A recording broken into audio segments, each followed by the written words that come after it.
Now, before all the 300 blackout folks start crying, keep in mind this really is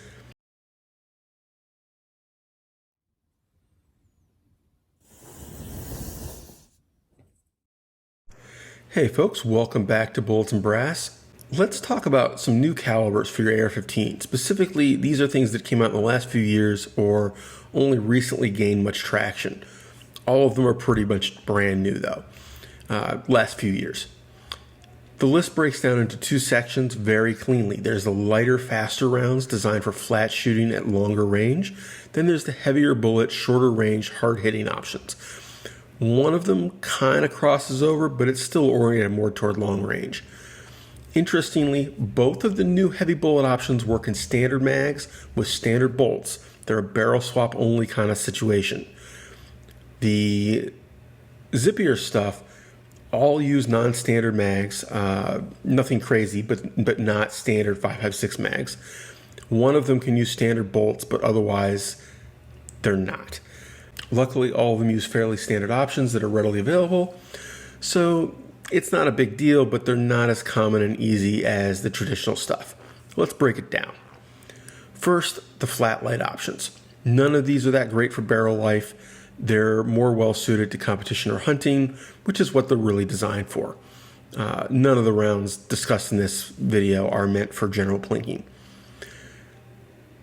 In chronological order, 22 Nosler starts the list. They came out a while back, and it is essentially a chubby 223 with a rebated rim, so it still fits the standard bolt. Similar to, but not based on, the 6.8 SPC. That's key. You can't make the case from a 6.8 SPC. It's 300 feet per second faster than 5.56 with the same bullet, and I gotta say, with that extra case capacity, it gives some definite potential for playing around with heavier bullets or pushing the pressure spec. Just more case capacity is always nice.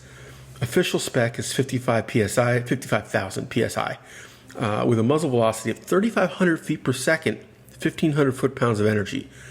I'm going to put these all up at the end, so don't worry about it. Next in the lineup basically was built to compete with it and beat it. The 224 Valkyrie comes at the problem a little differently. It skips the rebated rim. It just accepts that you're going to need a different bolt. Then it trades some of that potential speed for heavier bullets.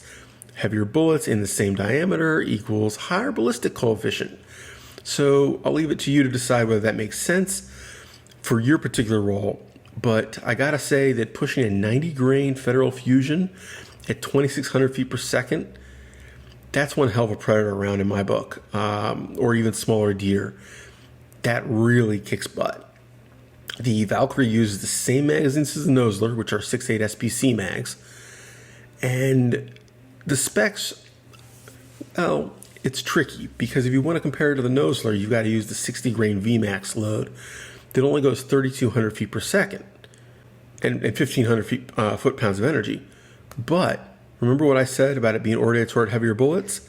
That 60 grain option is the very lightest I saw.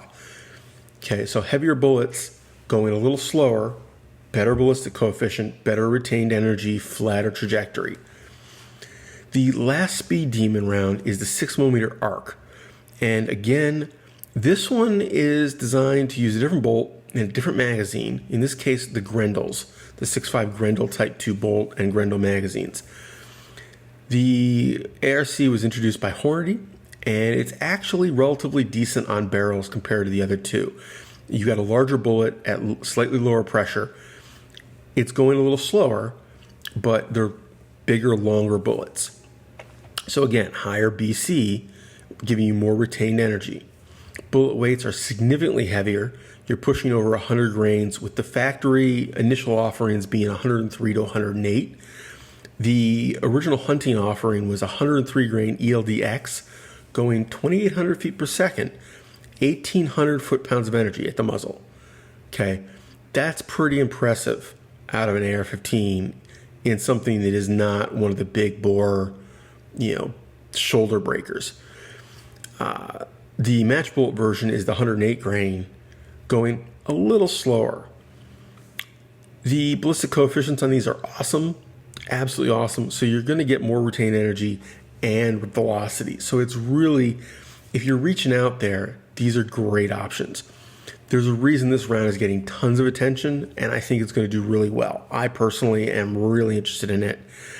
I don't mind the fact that it uses a Grendel bolt, and Grendel magazines are finally affordable. They're not crazy overpriced.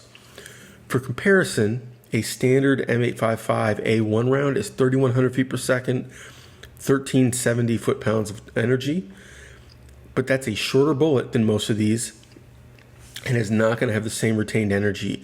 And certainly that bullet, compared to the heavier rounds, is not going to deal as well once it hits meat.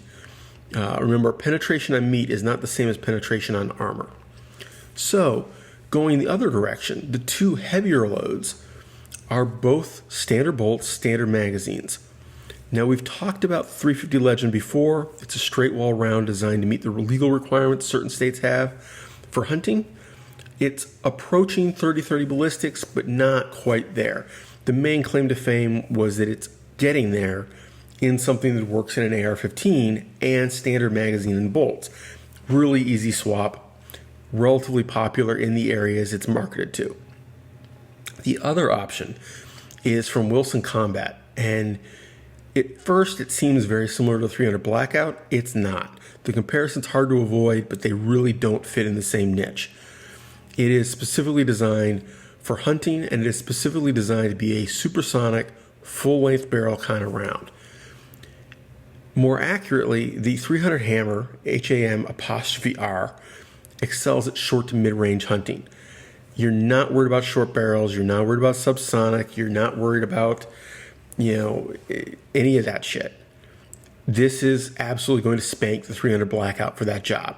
If you are running 110 grain, black tip from your 300 Blackout and you're not using a short barrel, you want to switch to this round. The 125 grain SBT, so very similar to a popular 300 Blackout load, is going 2,500 feet per second, gives 1,700 foot-pounds of energy. Holy hell. That is 400 foot-pounds faster, or 400 feet per second faster, and 400 foot-pounds more energy than the 300 Blackout version. Now, if you compare it to the 6mm arc, it doesn't seem that impressive, but again, you've got a larger diameter, even heavier bullet. The hunting performance on that versus long-range paper performance is going to be outstanding. The story is that Bill Wilson has a new ranch and was basically having problems with hogs, and designed this, I'm sure in conjunction with other people, as a round specifically to hunt wild hogs, wild pigs. And I can absolutely see that. This is going to be a round that will work beautifully for this. Now, before all the 300 Blackout folks start crying, keep in mind this really is excelling at that top speed niche of the 300 Blackout envelope. You are not looking at this as a general purpose round. This is specifically a full-length barrel, 16-inch or higher, supersonic round. However, in that envelope, if you're not running a short barrel suppressed subsonic 300 Blackout all the time, switch. So that is it. Hopefully that was interesting. I was not fully up to speed on all of these when I started my research, and I'm definitely interested in that arc. Take care, have fun, stay safe, y'all, and keep shooting.